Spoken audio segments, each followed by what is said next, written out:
And this is London, but broadcasting to you, of course, all over the world. Thanks to the wonders of the internet and SputnikNews.com. We're on FM in the Washington, D.C. area of the United States, 105.5 are the magic numbers there, and on AM radio across the United States, from sea to shining sea.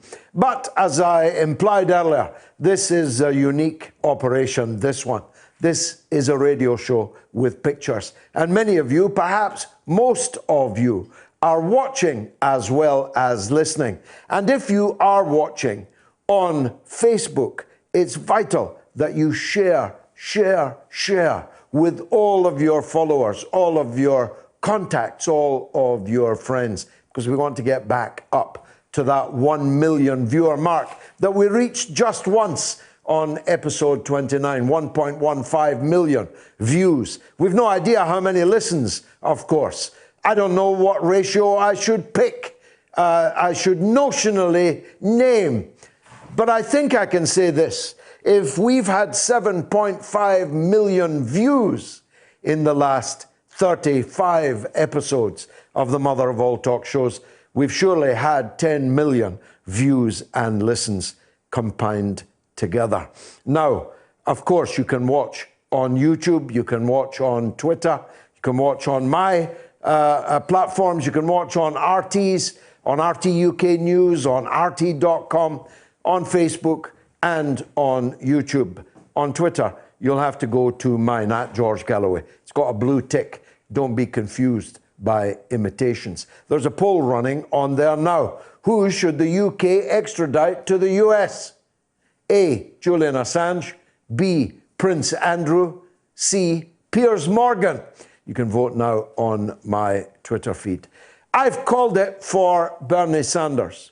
His stunning victory in Nevada, landslide victory in Nevada, marks the first time ever in US political history that any candidate has won the first 3 contests, and he has already.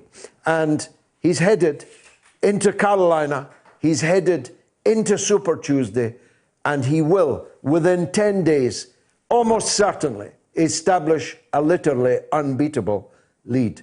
And therefore, unless something happens to Bernie Sanders, he is ineluctably going to be the Democratic Party nominee. And I want to take a few moments to pay tribute to what is, by any standards, in modern British and American and indeed world political history, an achievement like no other. This man is 77 years old.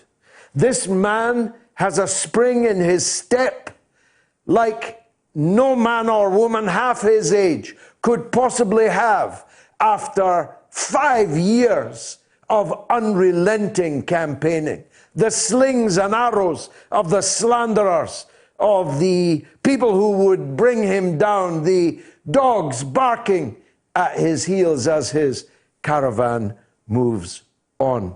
This man's achievement of standing up to the scrutiny under which he has is quite unprecedented.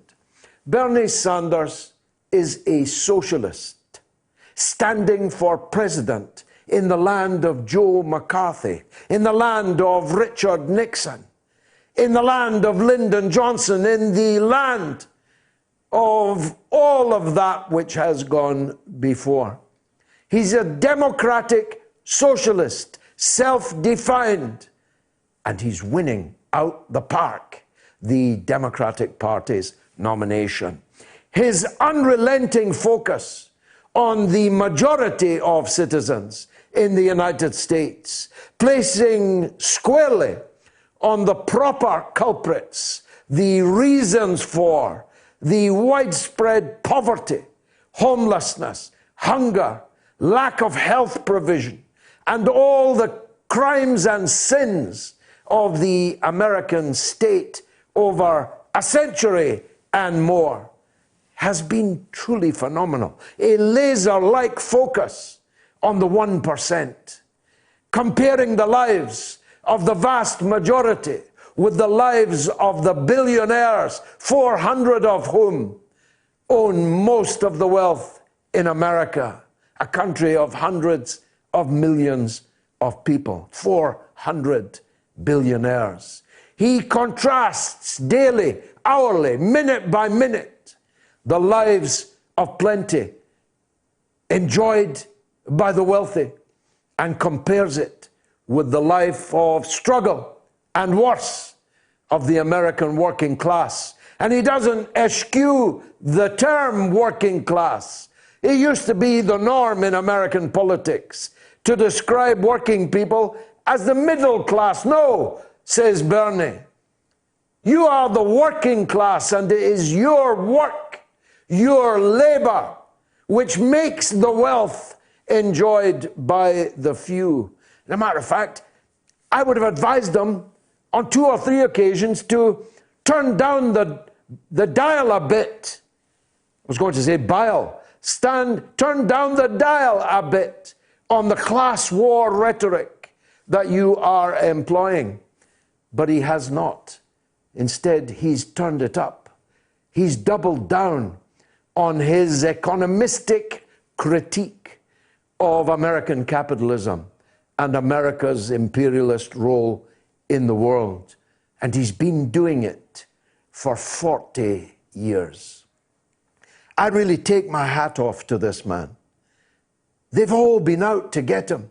They've all been out to destroy him. They're still out to get him. But on and on he goes, indefatigably, relentlessly, with energy and with elan, with humor.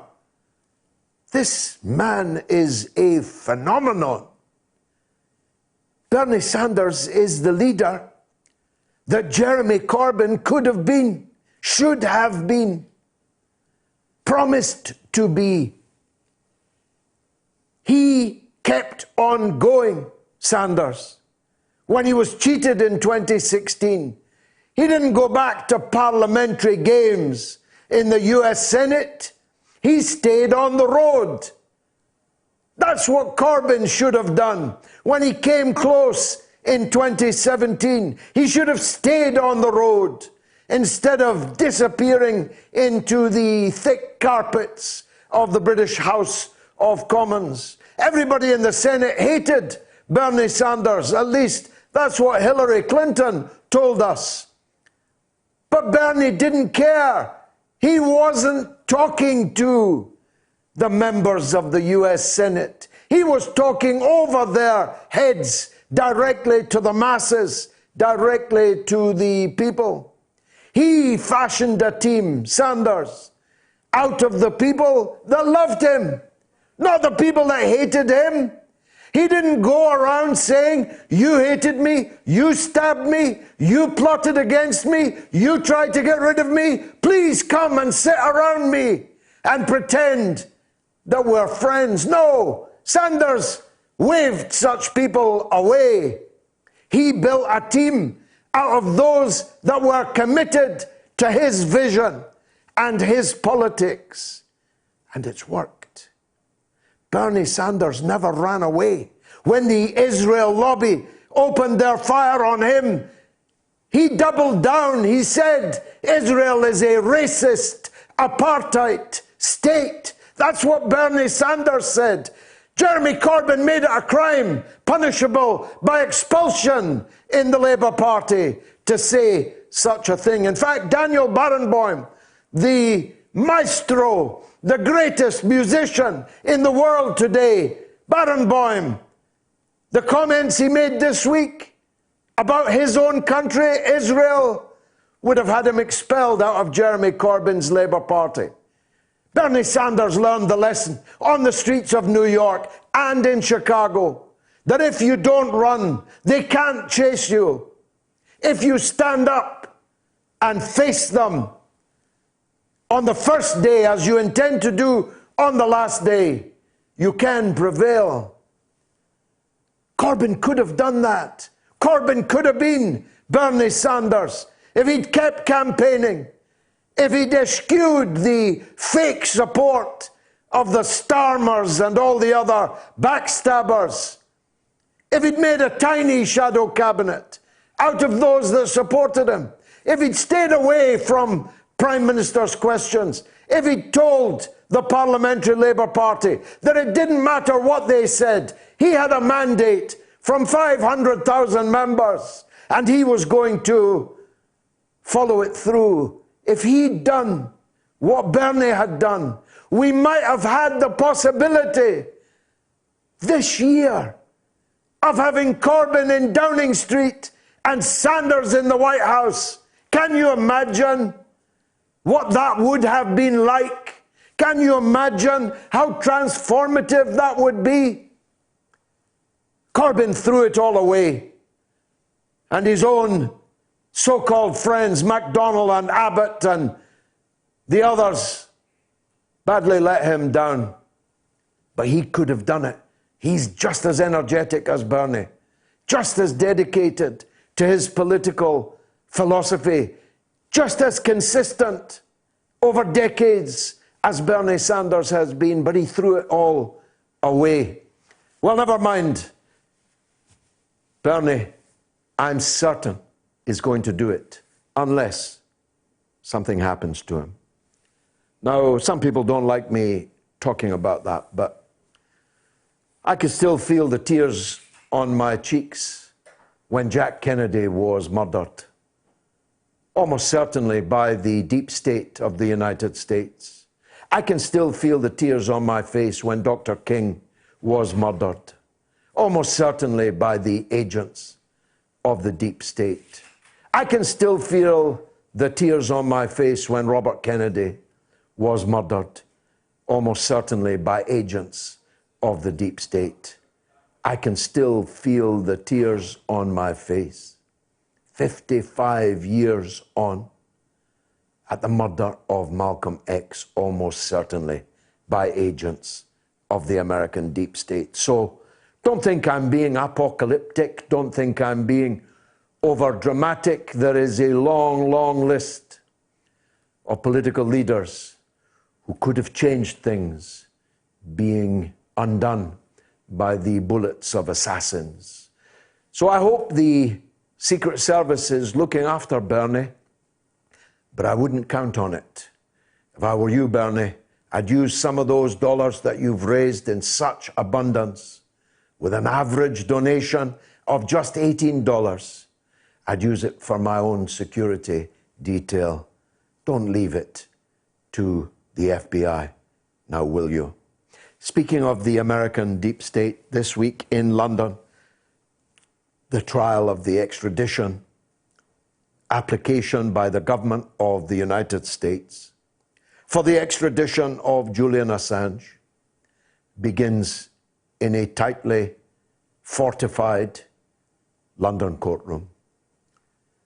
Julian Assange is one of the greatest men of our age. Julian Assange is the greatest publisher that ever lived. Julian Assange is the greatest whistleblower that ever lived. Julian Assange is honest and true, and not a single word that he ever published, not one, has had to be retracted as being false or wrong. Julian Assange should be receiving a Nobel laureate. Instead, he might be receiving a one-way ticket to Sing Sing, a one-way ticket to 150 years penal servitude in the bowels of the injustice system of the United States. And for what? For publishing the truth about the criminals. Now the criminals want to make it a crime to publish the facts of their crimes. The criminals want to make sure that there will never be another Julian Assange. They want to chill the hearts of every would-be whistleblower, journalist and publisher in the world. This is an important point, because Julian never set foot in the United States. Nothing that he published was published in the United States. Julian is an Australian citizen. He was working in Europe. Therefore, any publisher, any journalist working in Europe can be subject to exactly the same demand under the one-sided extradition treaty that the United States and Britain have signed. David Blunkett, the Home Secretary in Tony Blair's government, did many bad things, but no worse than the one-sided extradition treaty that he signed on our behalf in the summertime when the House was not sitting behind the backs of our parliamentarians, one of which at that time was me. A one-sided extradition treaty that means that a senior official of the CIA can mow down and kill a young British boy on his motorbike when she's driving on the wrong side of the road, and escape justice in Britain, falsely claiming to have diplomatic immunity, a falsehood that the British government must have known to be false, and is refusing to come back to provide closure to that young man's family by appearing in a British court and telling everyone what actually happened. A one-sided extradition treaty that supposedly excludes, indeed on the face of the treaty, it excludes extraditing people wanted for political offenses. What could be more political than the crimes that Julian Assange is charged with committing? 17 charges under the Espionage Acts, even though he's not a US citizen and owes no loyalty whatsoever to the United States government.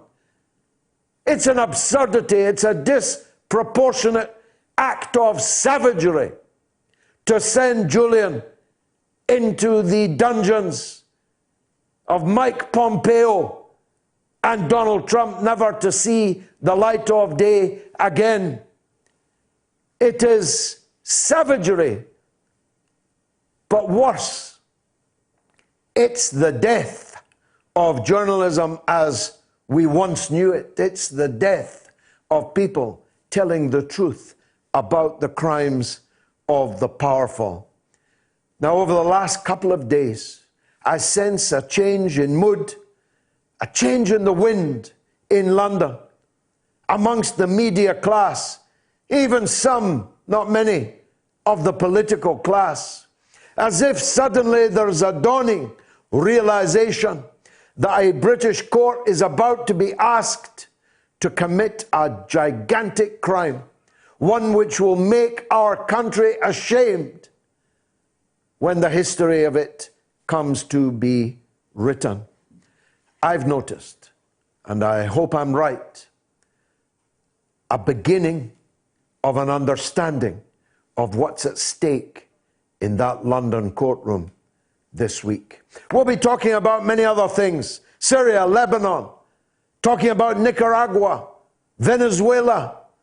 Maybe we'll even squeeze in a word or two about Boris Johnson. It's the mother of all talk shows.